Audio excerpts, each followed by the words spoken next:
Assalamualaikum warahmatullahi wabarakatuh. Kenalkan, saya Nurningsi, peserta Lasar CPNS Angkatan 2, kelompok 4, kelas A2, BPSDM Kemendagri Jakarta dari Pemerintahan Kabupaten Brebes. Di sini saya akan sharing pembelajaran pada agenda 3, pertemuan pertama bersama Ibu Aldila Revika Akbar mengenai manajemen ASN. Kondisi ASN saat ini yaitu masih lemahnya sistem birokrasi sehingga pelayanan sektor publik belum sepenuhnya berkualitas dan memuaskan kepada publik, sehingga kita harus mempunyai keseimbangan antara manajemen kepegawaian dan juga manajemen SDM agar terciptanya pelayanan sektor publik yang berkualitas sehingga profesional dan berkarakter dengan birokrasi berkelas dunia pada tahun 2025. Kita sebagai ASN harus paham tentang kedudukan dan peran, hak dan kewajiban, dan juga kode etik ASN itu sendiri. Manajemen ASN yaitu pengelolaan ASN untuk menghasilkan pegawai ASN yang profesional, memiliki nilai-nilai dasar, etika profesi, bebas dari intervensi politik, dan juga bersih dari KKN. Kedudukan ASN berdasarkan Undang-Undang Nomor 5 Tahun 2014 itu dibedakan menjadi PNS dan juga P3K.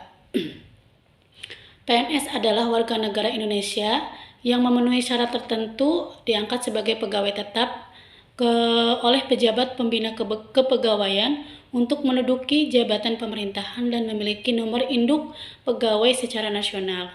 Sedangkan P3K yaitu pegawai pemerintah dengan perjanjian kerja yang memenuhi syarat tertentu yang diangkat berdasarkan perjanjian kerja untuk jangka waktu tertentu dalam rangka melaksanakan tugas pemerintahan sesuai dengan kebutuhan instansi pemerintah dan ketentuan perundang-undangan.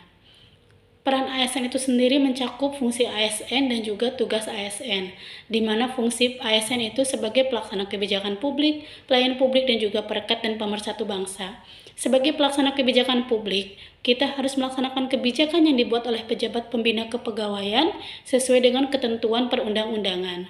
Dan sebagai pelayan publik, kita harus memberikan pelayanannya publik yang profesional dan juga berkualitas.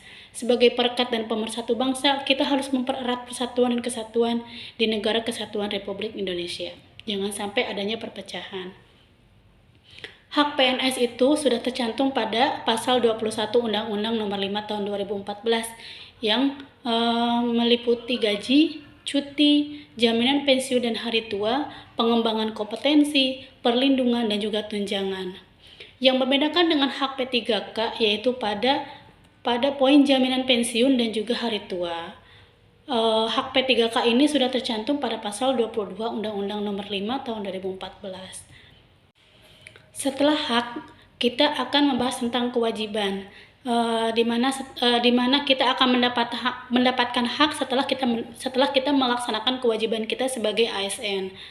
Kewajiban kita yaitu setia dan taat pada Pancasila, Undang-Undang 45 dan juga NKRI, menjaga persatuan dan kesatuan bangsa, melaksanakan kebijakan yang dirumuskan pejabat pemerintah yang berwenang, menaati ketentuan peraturan perundang-undangan, melaksanakan tugas kedinasan dengan penuh pengabdian, kejujuran, kesadaran, dan juga tanggung jawab, menunjukkan integritas dan keteladanan dalam sikap, perilaku, ucapan, tindakan kepada setiap orang, baik di dalam maupun di luar kedinasan, menyimpan rahasia jabatan dan hanya dapat mengemukakan rahasia jabatan sesuai dengan ketentuan perundang-undangan, bersedia ditempatkan di seluruh wilayah Indonesia apabila kita diterima sebagai ASN.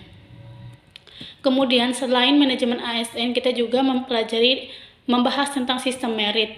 Sistem merit yaitu kebijakan dan manajemen ASN yang berdasarkan pada kualifikasi, kompetensi, dan kinerja secara adil dan wajar dengan tanpa membedakan latar belakang politik, membedakan ras, warna kulit, agama, asal-usul, jenis kelamin, status pernikahan, dan lain sebagainya. Kemudian manfaat sistem merit bagi kita itu untuk mendukung keberadaan penerapan prinsip akuntabilitas. Kemudian dapat mengarahkan SDM untuk dapat mempertanggungjawabkan tugas dan fungsinya, dan untuk pemerintah itu sendiri bagi instansinya mendapatkan pegawai yang tepat dan berintegritas untuk mencapai visi dan misinya. Jadi kesimpulannya sistem merit itu kita harus penempatan ASN itu harus sesuai dengan bidangnya, sesuai dengan pendidikannya, sesuai dengan kompetensinya. Saya sebagai perawat sebagai lulusan nurse, maka kompetensi saya yaitu sebagai perawat. Jadi harus ditempatkan sesuai dengan fungsi dan juga tanggung jawabnya. Jangan sampai saya sebagai perawat ditempatkan di pengadaan barang dan jasa contohnya, seperti itu. Sekian sharing pembelajaran yang dapat saya sampaikan. Untuk sharing pembelajaran tentang Smart ASN akan saya sampaikan besok. Kurang lebihnya mohon maaf. Assalamualaikum warahmatullahi wabarakatuh.